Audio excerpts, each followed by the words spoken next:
Welcome to the Association 4.0 podcast, your association's no-fluff playbook to navigating and thriving in Industry 4.0 or the digital marketplace. Each week, we bring expert insights to help you and your association stay ahead of the curve. Hello, thank you for tuning in to the Association 4.0 podcast.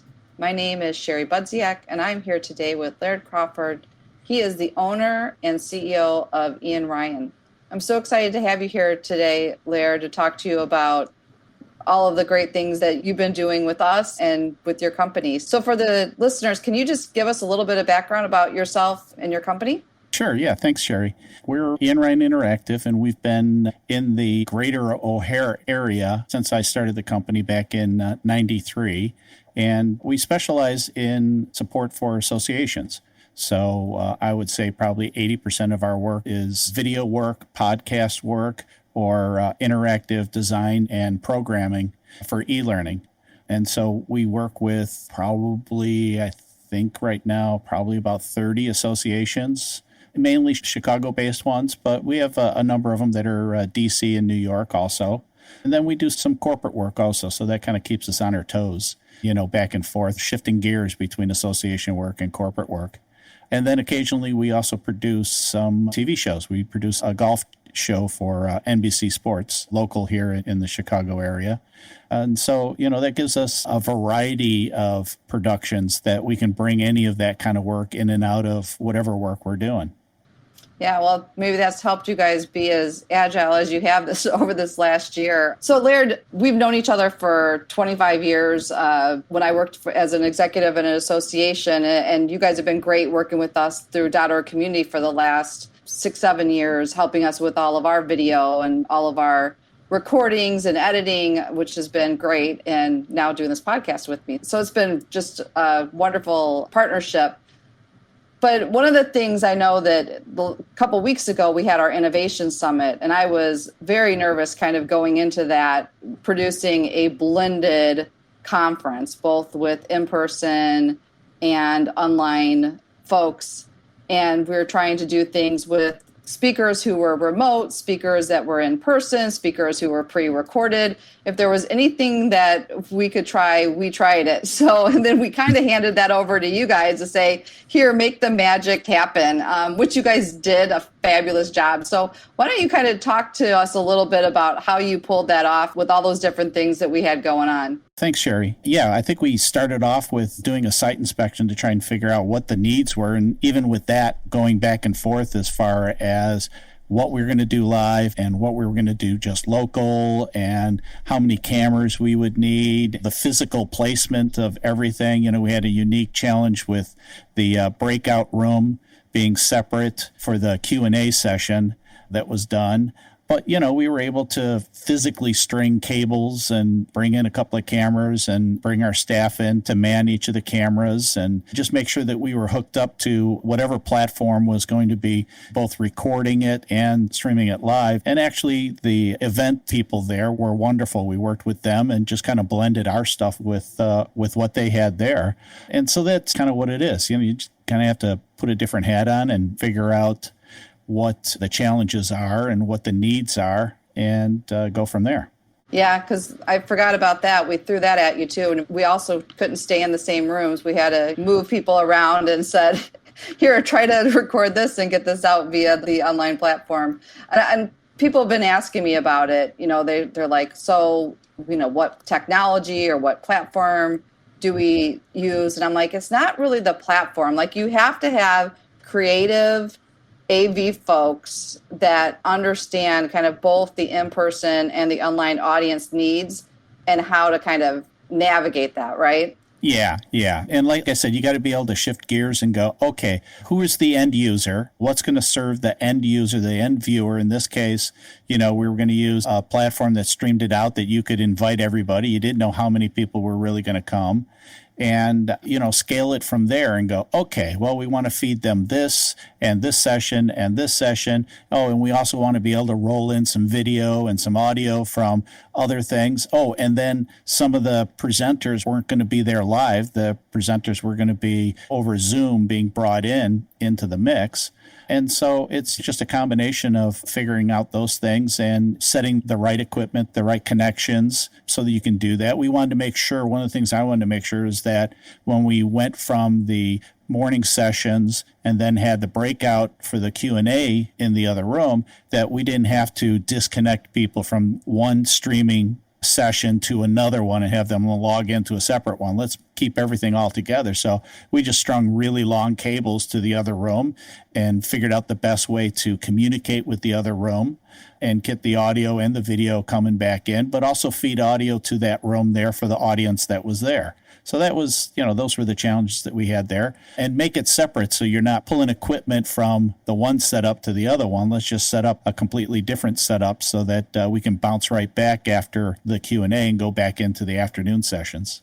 Yeah, one thing that I really liked that was done also with kind of the Q&A after some of the presentations, you guys were able to focus in on the person asking the question, just like they were in person there. So they could see somebody asking the question, and that was on screen for the folks that were online. And just little things like that, I think, made a huge difference to get that blended, what I'll call kind of blended. I know some people are using the term hybrid.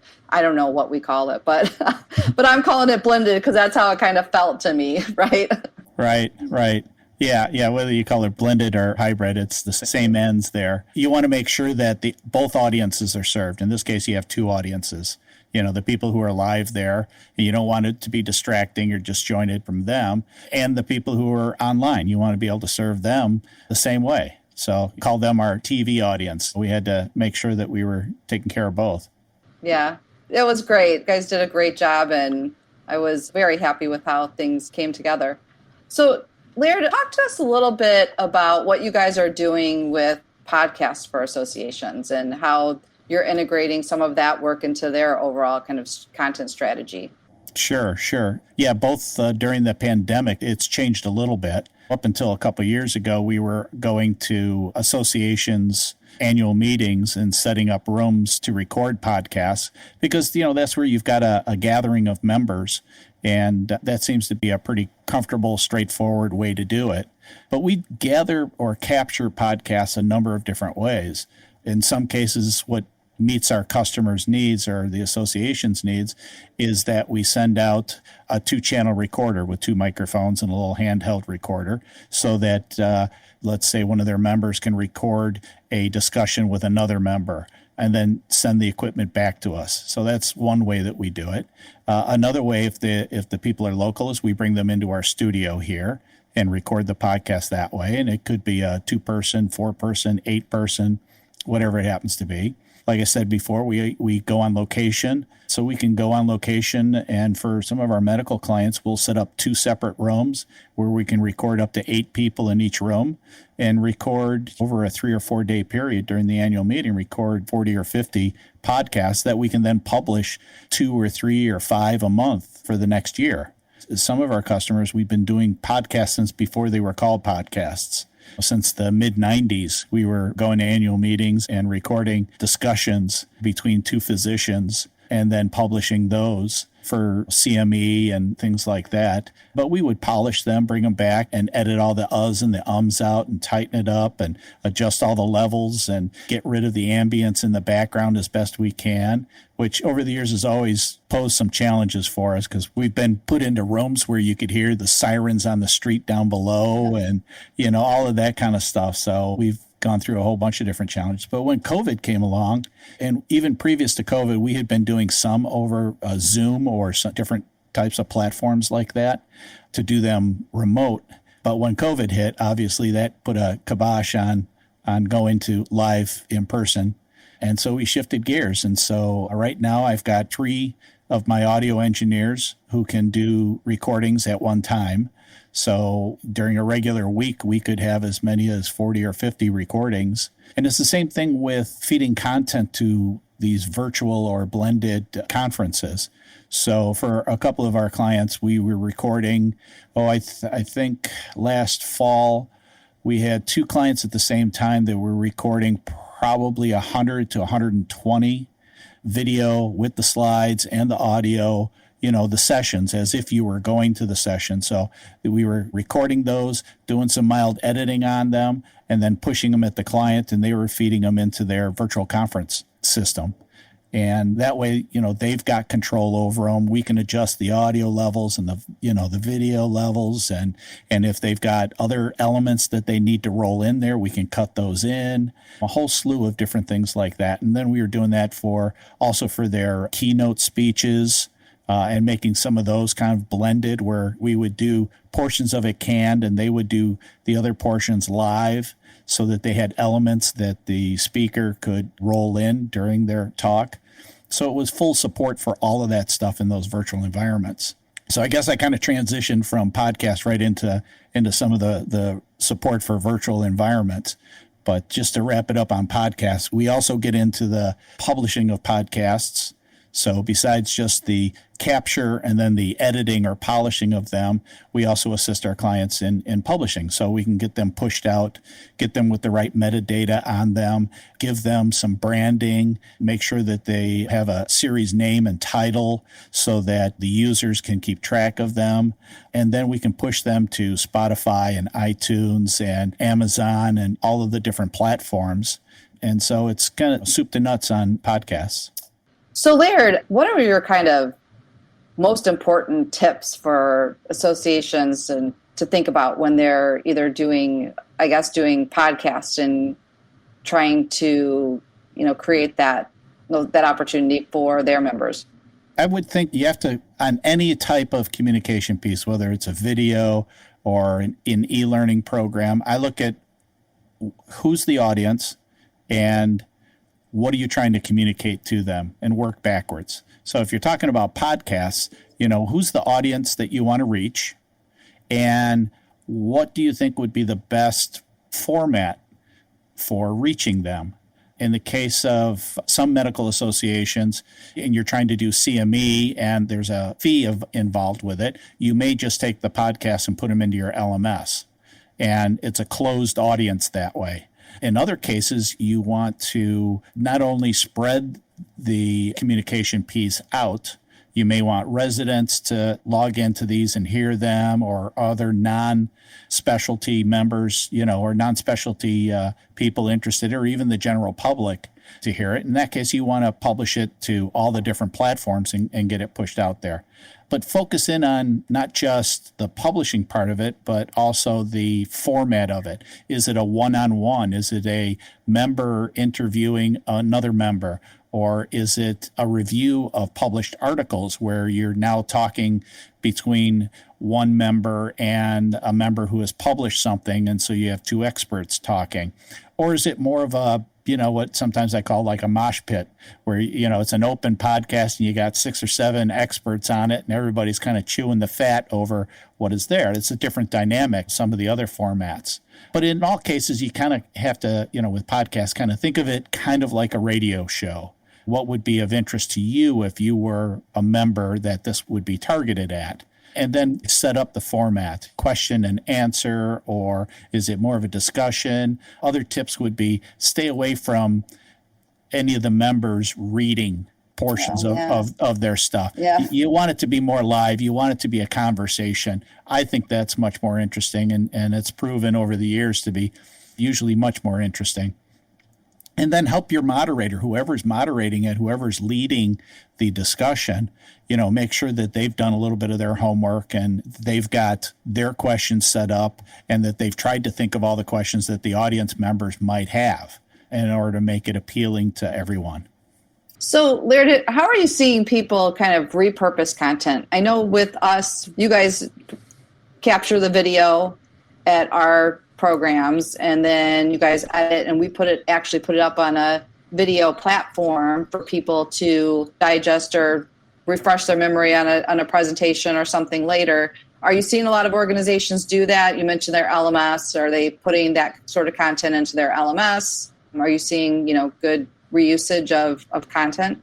Yeah, I think it's kind of a combination of all of it. I think a good way to look at any piece of content is it's something that can be pushed out for a variety of purposes and reasons. You could take some of the content, if it's video content, it could be re-edited in such a way that you can add other elements to it and use it as marketing to help promote an upcoming event, or either whether that's a virtual event or an in-person event. And they're also educational. So if it's member-to-member kind of education, you can put that in there.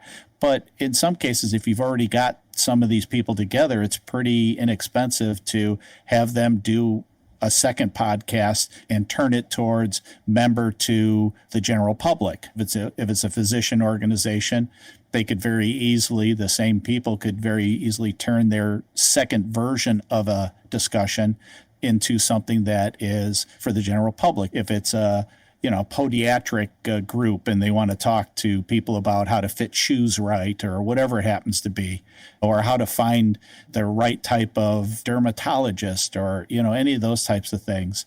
And then the third way for a lot of these is also practice management. You can also have the discussion turn to, well, how do you run your practice, and or how does this affect my practice, and that type of thing. So you've got clinical, you got practice management, you've got patient focused, and in many cases you can repurpose some of that stuff. And in other cases, you just do an alternate version and you can still use some of the content for it. No, that's some great ideas. So I guess kind of moving into the future, although, nobody can predict what's going to happen here in the next year. But I guess what are some things or words of wisdom that you might want to give the audience here? In regards to any of this content, whether it's video or audio podcasts, I would say just, again, focus on who your audience is and what you want to communicate to them. And also always keep your mind open that any of the content that you get can be repurposed, can be redone. I mean, we've filmed on location at conferences for societies, and some of that footage has been used year after year in marketing pieces. It's been pushed out on social media. It's been blended in with advertising for another piece. And the general content of it at the first capture was a member-to-member education piece. So you can definitely add some legs to some of your content, and that way you're prepared, whether we're going to be semi-locked down in the future or whether everything's going to be completely open. We don't know. 2 years from now, people will be going, we're not doing any virtual stuff at all. All my members want to see face-to-face because we were tired of being kept from doing face-to-face. Let's all hope that things go that way. But as of right now, I would be prepared for everything to be at least blended. Yeah. Well, I think those some good thoughts. I think, Laird, a lot of times organizations spend a lot of time and effort recording those sessions and not really thinking about, or forgetting about, they probably thought about it, but they forget that they have this great content that can be repurposed and used, as you said, in marketing materials or in various formats. So, Laird, if someone wanted to get a hold of you, how can they contact you? Probably easiest way is go to our website, and from there you can get our contact information, but it's IanRyan, IANRYAN.com, or give us a call here or shoot me an email, laird@ianryan.com. Great. Well, thanks so much, Laird. This has been great, and I really appreciate your time. Sure. Thanks, Sherry. We hope you enjoyed this episode and discovered tips and information that will add value to your leadership style and your association. .org Source specializes in positioning teams for success with solutions for technology, strategy, and marketing. Please contact us at info@orgsource.com or visit www.orgsource.com to find out how to keep your organization on track to Association 4.0.